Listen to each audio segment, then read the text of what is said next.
thought I was able. Nice. Okay. Welcome, everyone. My name is Rayla Tokars, and I'm a member of NASIG's Continuing Education Committee. I want to thank the Mentoring and Student Outreach Committee for sponsoring today's webinar, Do I Need a Mentor? A panel discussion.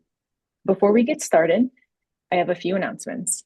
After the webinar, you will be receiving a link to a short evaluation form and a link to the recording. There will also be a few links in the chat where you can find the webinar archive on NASIG's webpage and the archived recordings on YouTube.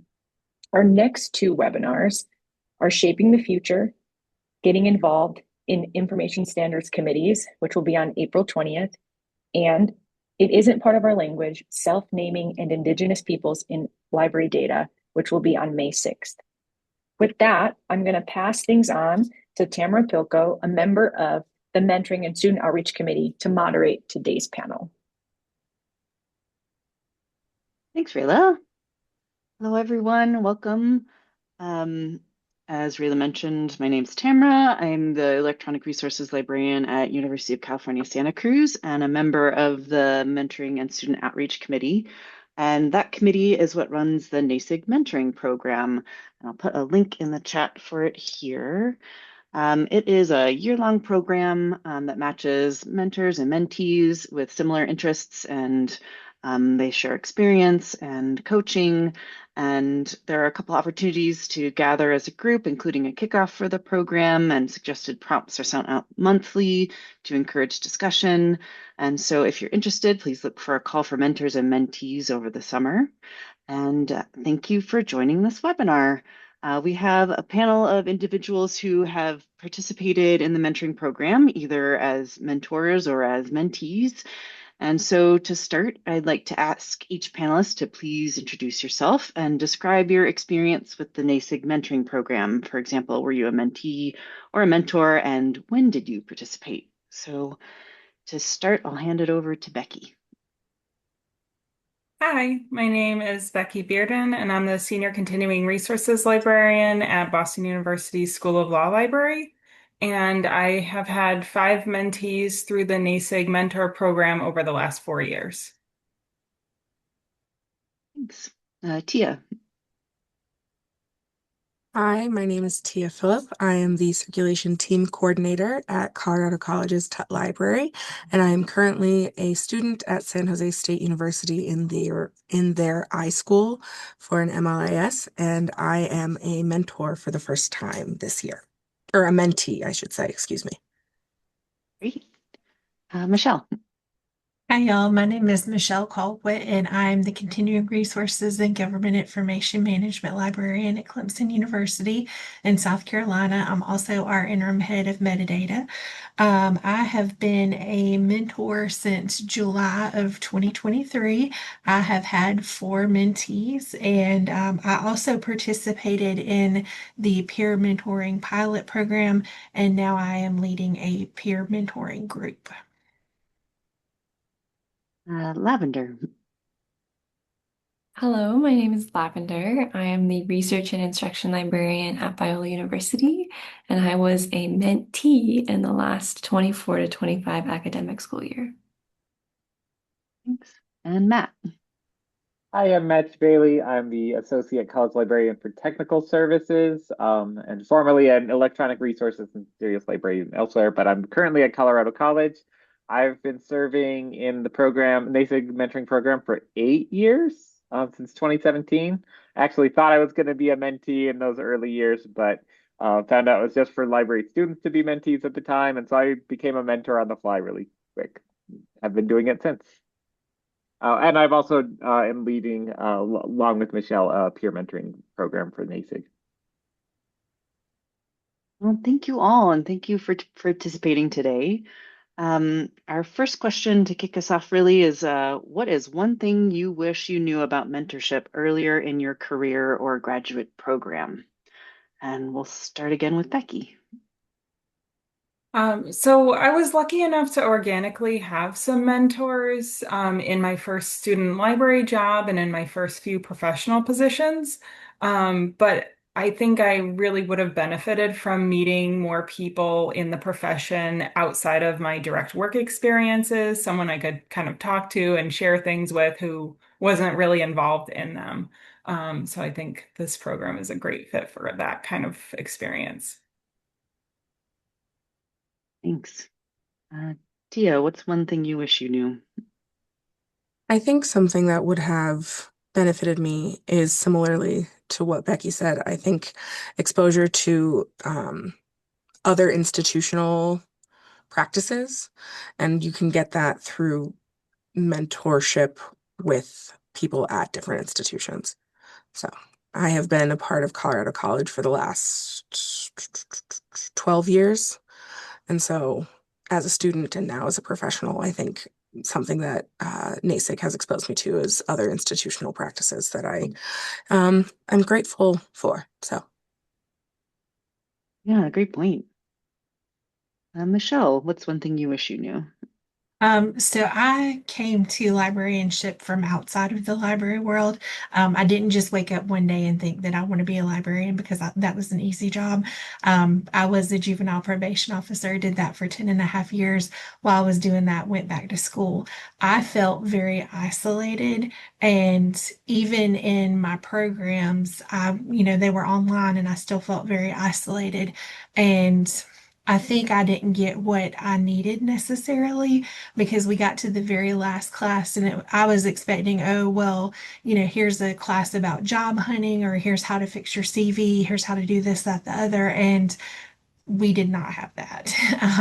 I wish that I had known that, it was something that like I needed to be very proactive about, that I needed to hustle and find mentors rather than just kind of having, a reactive type mindset toward it. Gotcha. Lavender, what's one thing you wish you knew? How much help it can be to have a conversation about the job search process while the mentee is in it with the mentor who's already done it. And that was incredibly supportive and helpful to see the different components and to realize, oh, a lot of this is just normal. And that was really encouraging to see. Yes, good point. Especially hiring at different institutions can be very different and complicated. Matt, what's one thing you wish you knew? I think, yeah, the title of this talk is like, do I need a mentor? But I think the answer is like, you need lots of mentors.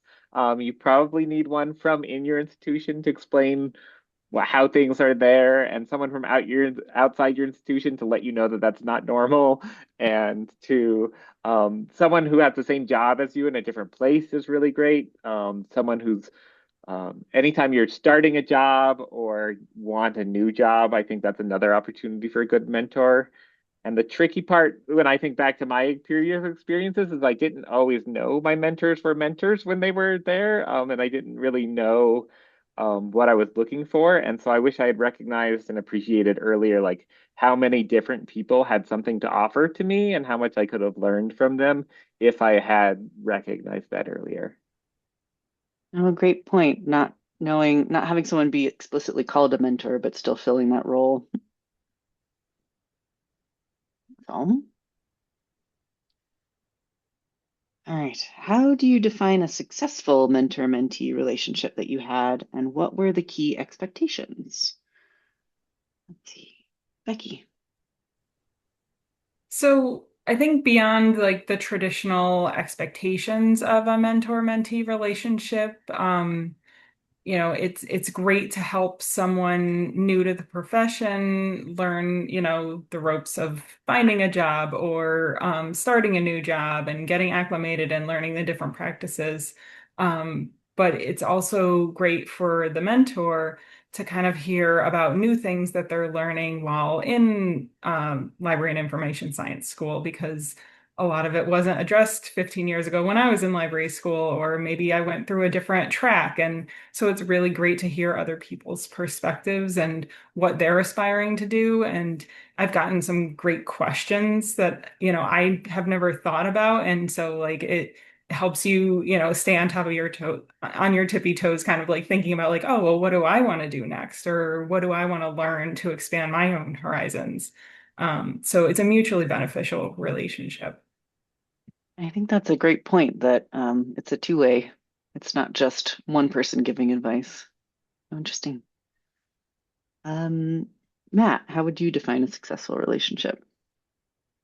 Yeah, so mostly I thought about my previous formal mentoring experiences and how most of them weren't that beneficial to me, or like maybe yeah. And usually it was because I felt like my mentors wanted to talk about themselves instead of like to learn and know about me. And so that's something that I take a lot into my current relationships. It's like I really try to center the mentee's experience and make sure that I'm doing more listening than talking, which is always one of my goals. Um, I think it's really important to like stay aware of the power differential because often it can feel like your colleagues and friends when you're in a good mentoring relationship, but it's really easy to like have as the mentor have more power than you think you have and have your comments take more weight than you intend them. And so I try to be really careful anytime I think about anything that might be received as gatekeeping or critical of my mentees or um, like expressing pessimism about librarianship, which we all sometimes feel but don't want to overemphasize. And then also just kind of, I try to take like an everything is free attitude of like, oh yeah, if you can make it, that's great. If you can't, that's fine. I know things get busy. I hold myself to really high standards for showing up to the meetings and stuff, but recognize I don't really know everything about my mentees. And so I just want them to get something out of it and to feel comfortable. And that's where the best parts for me come is from having that free relationship. Oh, that's a great point. Let's see. Lavender, how do you define a successful relationship? A level of comfort and honesty and asking questions and receiving answers was really important in building that mutual sense of comfortable space where we're working in and able to ask library questions and job questions and does this go on at your institution? Can you see this there? And that was really successful. Hey, thanks. Michelle, how do you define a successful relationship? Um, just as really like echoing everybody, just having that opportunity to have a relationship of trust. I usually tell people like, we can have Vegas rules, like what happens here stays here, and you can feel free to be as honest as possible with me. And like Matt said, I want to listen to them more than I'm doing the talking. I don't ever want it to be the Michelle show in, in a mentoring relationship. So listening, really offering, like maybe like problem solving, also being like a listening ear. So, I had a mentee who, was having a very tough job hunt. And so I would listen to them, talk about the different places that they had applied to, offered to read cover letters, resumes, whatever they needed me to do. I just wanted to be here as a resource for them. And that holds true of everybody. Like I say, and I tell people like, I love to cheerlead for you. So if anybody ever needs any cheerleading assistance, please feel free to get in touch with me because I feel like I take pleasure in other folks' success and I really want to lift people up. And that, that goes for the mentoring relationship. No, that's really great. And Tia, how do you define a successful relationship? I think I can't say much different than what has already been said. I do think for me personally, something that I find um, successful in the mentor-mentee relationships that I've had is that there's a little bit of a challenge. Like I should be challenged as a mentee to do better. And similarly, as a mentor, I should be challenged to do better. And so whether that's to learn more, to listen, to um, challenge my mentee to take on different um, experiences, to broaden their horizons, um, I think that has been really successful in my working experience as both mentor and mentee. Great, thank you. All right, for mentors, how do you structure mentorship to make it productive but not time consuming?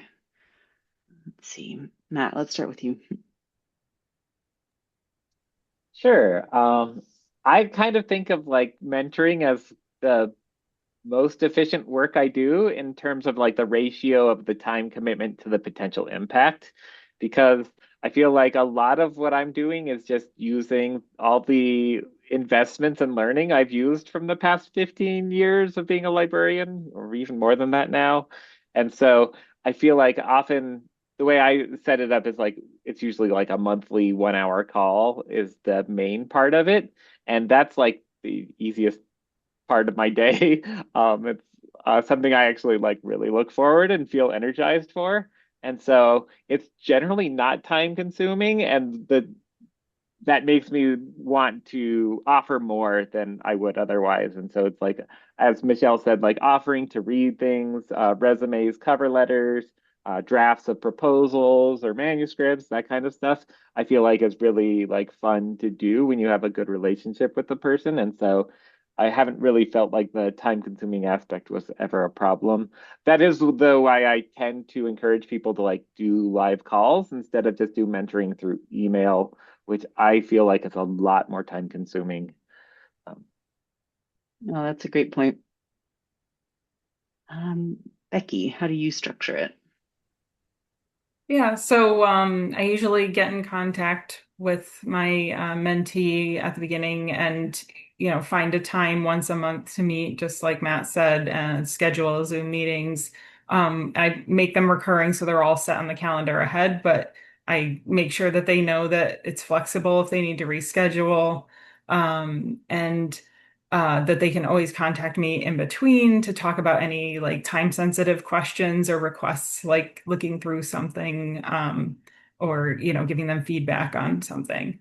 And during the meeting, we usually start by generally just talking about how things are going, their library school projects or classes, and kind of ease into the conversation prompts when we kind of run out of that stuff. And then I just circle back to like, is there anything that I can help you with? Did you have any like questions or advice you're looking for or anything else? And it really just depends on each mentee, their personality, where they're at, what kinds of things that they want to talk about. Great, thanks. And Michelle, how do you structure it? I tend to do much the same as Matt and Becky. It really energizes me, and it's one of the best parts of my day. Like look forward to it every month. I do go ahead and get that monthly recurring series set up whenever I've been assigned. I feel like that whenever we get online and get to talking with each other, we have a check-in like, hey, how are you doing? How have you been since the last meeting? What have you worked on? Is there any, big project that you might need my help with? And then, we do head toward those monthly prompts that come from the committee. I think that we just really kind of organically have very good conversations, and it's really great to hear perspectives. I'm thinking especially about the peer mentoring group that I'm leading. Like, I don't go in with any set agenda, and I just go in and I'm like, hey, let's have an organic conversation. And we've had really great conversations. And that's just, I think, that really reflects on the quality of the mentees and the matches and the pairings. So I think that, I like it, it is really the most energizing part of my job, and I love it, and I will continue to do it until, like you say, I can't do it anymore. Yeah, to kind of build on what has just been said too, I think I've found that once a month, like hour long, usually on a Friday for me, because that's when I have the most Mhm. structure, is like also the way that I do professional friendships now too. Like it doesn't just have to be in a formal mentoring. I really encourage people, like if you have a colleague from a past institution who you want to stay in touch with, or someone you've met in a committee that you just want to stay in touch with too, just schedule it once a month, and it can be a really great way of keeping that friendship alive. Oh, that's a great point. And if Mhm. anyone's listening and considering that they don't have a lot of time to commit to this, it's a low time commitment, but really high impact. So don't hesitate to try it out. Okay, now mentees. How can mentees best follow through on guidance provided by their mentors? Tia. I think, for me at least, follow through is not always my strong suit. I have great initiative, execution skills need to be developed. But I think the best way to follow through would be to have those monthly check-ins where at the top of every check-in is, so last month we discussed X, Y, and Z. Where are you at on that? Because that holds me accountable. Um, and so I think, yeah, that accountability component is really huge for my follow through needs.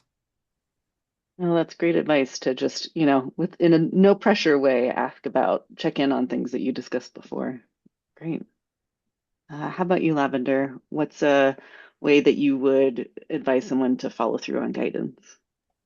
Yeah, I agree with what Tia said, and the additional component of having a willingness to try different things. And I felt really encouraged in my mentorship mentee relationship of just give it a go and see what happens. And that was really encouraging in a time that felt really like, oh, can I do this job? Can I not? What does this look like? And so that was really helpful in following through. Great. What is the main reason, and this is for everyone, what is the main reason that you would recommend a mentoring program to a friend or colleague? Becky. As I mentioned earlier, this is a wonderful opportunity to have a safe space to meet with somebody new and have a chance to either help them or be helped or both. And in many cases, the relationship lasts well beyond the period of the program. So it widens your network. The library world is a lot smaller than we think it is. You end up running into people again or thinking of somebody for something, an opportunity. So it really is a great way to network. Oh, great point. Tia, what's the main reason you would recommend it? I think expanding a person's network, expanding my network is really important to me. Like I said, I've been a part of one institution for 12 years, and so my professional collaborators is incredibly limited. And so I would encourage anybody interested in a mentorship program to definitely consider it because it is important to know what other people are doing in other institutions. So that's probably my biggest reason. It is a great way to start networking. Michelle, what's the main reason you'd recommend it? I would just recommend it just simply because of that connection. It's always great to make, friend connections and always great to build your network. It's even better really to learn about like what other folks are doing. Here in my institution, sometimes I can feel kind of siloed, and it's really great to have opportunity to talk to folks and, oh, I'm doing the same thing. That happens here too, or, no, that didn't happen. It's also really great to have an opportunity to, um, like somebody said earlier, like maybe air your grievances and have somebody outside of your institution to hear about what's going on, and to just say, oh yeah, that happened to me, unfortunately, or like, yeah, that sucks, but I'm here and I can help you with that problem. And here's a way to solve, and here's a way to strategize getting past that barrier. So that's why I would recommend it. No, for sure. Camaraderie is great. Lavender, what's the main reason you'd recommend it? It illuminates the community of librarians around. That is so encouraging and helpful to see, especially when feeling siloed or very busy with schoolwork. And it can be really, really supportive to be in this kind of relationship and in this kind of realm. Well, that's great to hear.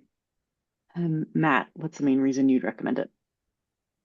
For me, I think it's the structure of the program. I think especially like as a library student, I never imagined like going up to somebody and asking them to be my mentor or even like early career. And so I feel like there's a lot of like people who want these type of relationships but don't know how to ask. And so if I really appreciate that NASIG like takes away all the awkwardness of asking and offering and just kind of like this, here you go, here's a year with a person, and hopefully it'll be great. And if it's not, then you didn't invest that much and there's no harm done. And so I think that's really the part for people like me who have trouble like asking other people for things. It's really nice to have that built in.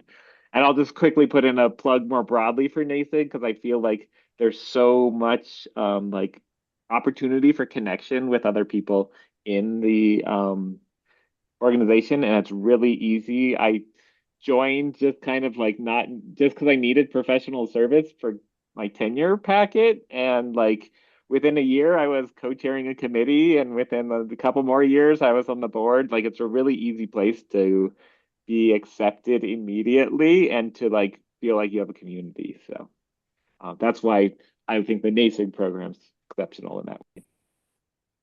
Yes, +1 to that, Matt. NASIG's a very welcoming place, and it's an easy place to practice those, cold, what you would otherwise be doing as a cold call, asking someone. And the library world's pretty friendly, so also encourage anyone to do that.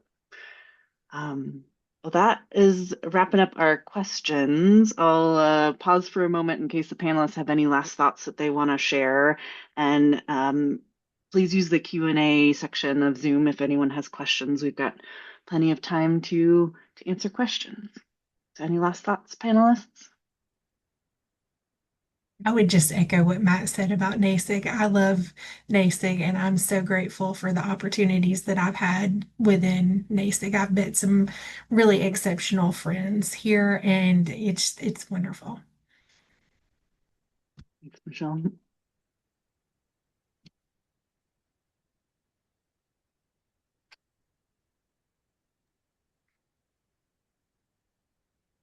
I'll throw in that if anyone's watching and like wants someone to talk to, and probably others here you can follow up with too, but feel free to just send me an email. I kind of have a policy that like anyone gets a half an hour of my time for like any time. Like that's something so easy to give, and it's a really good way of if you're like, I don't have a mentor and I can't wait for the next program, or just have some random questions, feel free to look me up.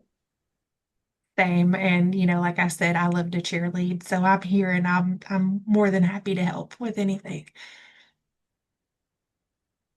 Well, thank you both.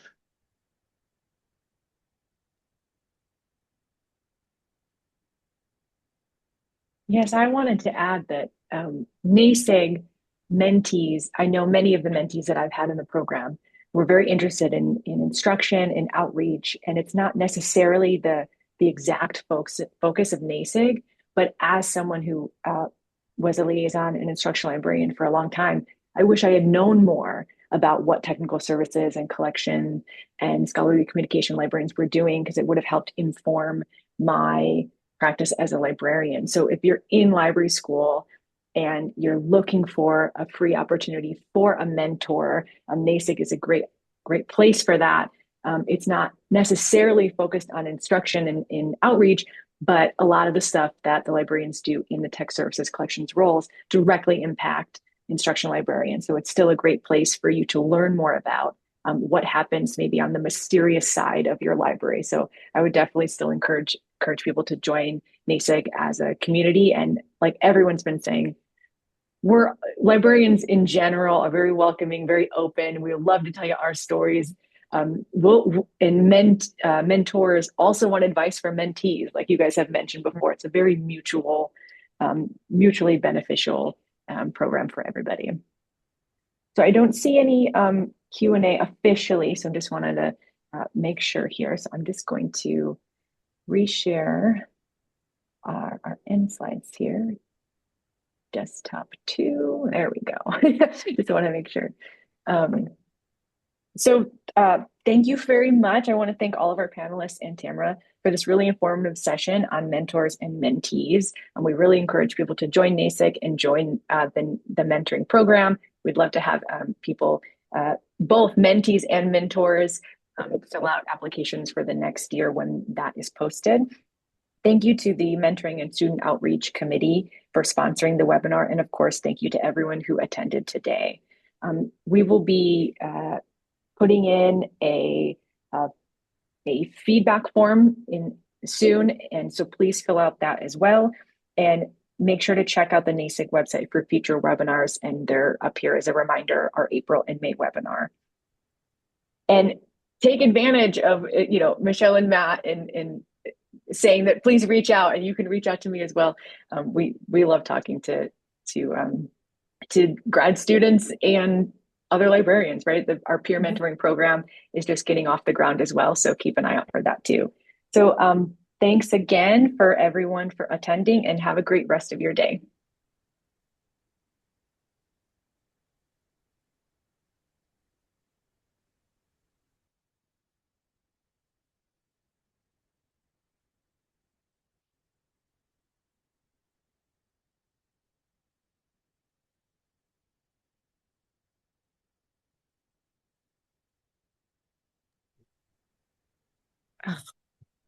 Oh, I think I stopped it.